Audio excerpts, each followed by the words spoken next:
Take one look at Amy Rivera, and you can see why exercise is more difficult for her.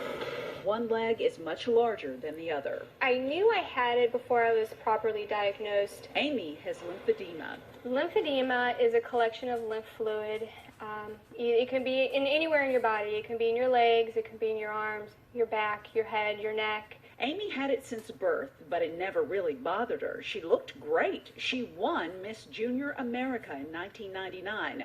Left untreated, lymphedema can kill you because it compromises the immune system and bacteria sets in. Amy's leg began to swell.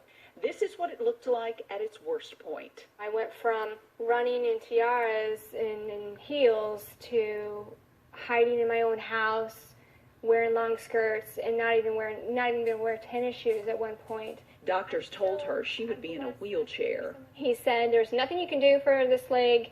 You have lymphedema. There's no cure. Deal with it." But Amy refused to give up. She started exercising and changed her diet. She came out of hiding and started wearing wraps that moved the pockets of fluid out of her leg. And that's really hard when you've hid your disease for 10 plus years and you work in a corporate America job and you have to dress a certain way.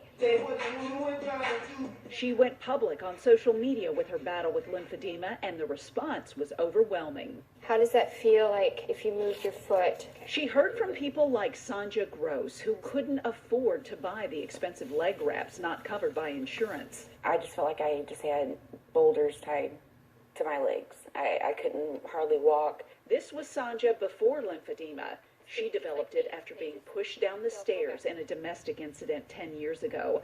Physical trauma is one of the causes. For a long time I felt alone. It is emotionally challenging. Amy started a nonprofit called Ninjas Fighting Lymphedema that donates wraps and expensive equipment to people like Sanja who can't afford to buy it themselves.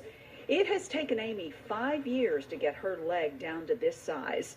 And just like almost 20 years ago, her looks have her back in the spotlight, but not the way she ever expected. I've gotten so used to people looking at me, and I've gotten so used to people talking about me and saying things that now I take it on. I feel like I take on every patient's insecurities, and I put them on my shoulders, and I'm like, I will do this for you because it is my job to show the world what lymphedema is. Well, there is no cure. Amy had 2 surgeries to improve her lymph nodes, but they didn't work. She is having another surgery in California soon that the doctor feels could make her leg return to normal. Sandy, Shirley.